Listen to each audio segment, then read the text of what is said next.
ಕ್ಲೇಶ ಭಯ ಶೋಕಾದಿ ಶೂನ್ಯಗೆ ಕ್ಲೇಶಗಳ ಪೇಳುವವ ರಾಮ ವ್ಯಾಸ ರೂಪಂಗಳಿಗೆ ಋಷಿ ವಿಪ್ರತ್ವ ಪೇಳುವವ ದಾಶರಥಿ ಕೃಷ್ಣಾದಿ ರೂಪಕ್ಕೆ ಕೇಶ ಖಂಡನ ಪೇಳ್ವ ಮಕ್ಕಳಿಗೋ ಸುಖ ಶಿವಾರ್ಚನೆಯ ಮಾಡಿದನೆಂಬುವನೆ ದೈತ್ಯ. ಗೋವಿಂದ ಗೋಕುಲಪತೆ ನವನೀತ ಚೋರ ಶ್ರೀನಂದನಂದನ ಮುಕುಂದ ದಯಾಪರೇತಿ ಶ್ರೀಕೃಷ್ಣ ಮನ್ಮರಣ ಉಪಾಗತೇತು ತನ್ನಾಮ ಮಧ್ವಚನ ಗೋಚರತಾಮುಪೈತು. ದಾಸವರ್ಯಂ ದಯಾಯುಕ್ತಂ ದೂರೀಕೃತ ದುರಾಶಿಷಂ ಹರಿಕಥಾಮೃತ ಸಾರವಕ್ತಾರಂ ಜಗನ್ನಾಥ ಗುರುಂ ಭಜೆ. ಶ್ರೀ ಹರಿಕಥಾಮೃತ ಸಾರ ದೈತ್ಯ ತಾರತಮ್ಯ ಸಂಧಿ ಪದ್ಯ 3. ಕ್ಲೇಶ ಭಯ ಶೋಕಾದಿ ಶೂನ್ಯಗೆ ಕ್ಲೇಶಗಳ ಪೇಳುವವ ರಾಮ ಎಂಬ ಈ ಪದ್ಯದಲ್ಲಿ ಶ್ರೀ ಜಗನ್ನಾಥದಾಚಾರ್ಯರು ದೈತ್ಯರ ಸ್ವರೂಪಗತ ಲಕ್ಷಣಗಳನ್ನು ಮುಂದುವರಿಸಿ ಹೇಳುತ್ತಾರೆ. ಶ್ರೀ ಪರಮಾತ್ಮನು ನಿರ್ಭಯನೂ ದೈತ್ಯ ಭಯಂಕರನೂ ಆನಂದ ಪರಿಪೂರ್ಣನಾದ ಆ ಅನಂತನಿಗೆ ದುಃಖಾದಿಗಳ ಸ್ಪರ್ಶವೇ ಲವಲೇಶವೂ ಅನಾದ್ಯನಂತ ಕಾಲದಿಂದಲೂ ಇಲ್ಲವೇ ಇಲ್ಲ. ಇಂತಹ ನಿರ್ಭಯನೂ ಅನಂತ ಸ್ವರೂಪಿಯೂ ಆದ ಶ್ರೀ ಪರಮಾತ್ಮನಿಗೆ ಭಯವಿದೆ, ದುಃಖಾದಿಗಳ ಬಾಧೆ ಇದೆ ಎಂದು ಹೇಳುವವನು ದೈತ್ಯನು. ಪುರಾಣಾದಿಗಳಲ್ಲಿ ಶ್ರೀಕೃಷ್ಣನು ಜರಾಸಂಧಾದಿಗಳಿಗೆ ಹೆದರಿ ಸಮರಾಂಗಣದಿಂದ ಹಿಮ್ಮೆಟ್ಟಿದನೆಂದು ಉಕ್ತವಾಗಿದೆ. ಜರಾಸಂಧನನ್ನು ಶ್ರೀ ಭೀಮಸೇನ ದೇವರಿಂದ ಸಂಹರಿಸಬೇಕೆಂಬ ಶ್ರೀಶನ ಸಂಕಲ್ಪ. ಆ ಕಾರಣದಿಂದ ಸೋತಂತೆ ನಟಿಸಿದ.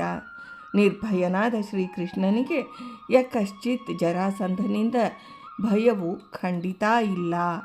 ಅಸುರ ಮೋಹನಾರ್ಥವಾಗಿ ಹಾಗೆ ವಿಡಂಬನೆ ಮಾಡಿದ್ದಾನೆ. ಶ್ರೀಮದ್ ರಾಮಾಯಣದಲ್ಲಿ ಸೀತೆಯನ್ನು ಕಳೆದುಕೊಂಡು ದುಃಖಪಟ್ಟನಲ್ಲ ಅಂತ ಉಕ್ತವಾಗಿದೆ.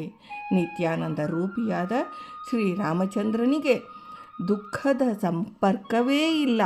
ಅಲ್ಲದೆ ಸೀತಾದೇವಿ ನಿತ್ಯಾವಿಯೋಗಿನಿ. ಶ್ರೀಹರಿಯಿಂದ ಅಗಲುವಿಕೆ ಎಲ್ಲಿಂದ ಬರಬೇಕು? ಈ ದುಃಖ ಪ್ರದರ್ಶನವೂ ಕೂಡ ಅಸುರ ಮೋಹನಾರ್ಥವಾಗಿ.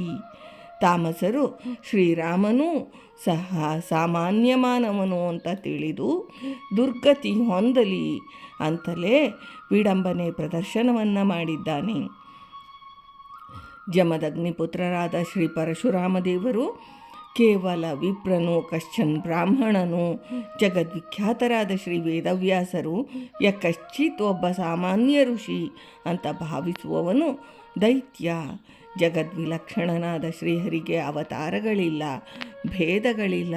ಸ್ವಗತ ಭೇದ ವಿವರ್ಜಿತನು, ಸದಾ ಪರಿಪೂರ್ಣನು, ನ್ಯೂನ್ಯಾತಿರೇಕ ರಹಿತನು. ದಶರಥ ಪುತ್ರ ಶ್ರೀರಾಮಚಂದ್ರನು ದಾಶರಥಿಯು.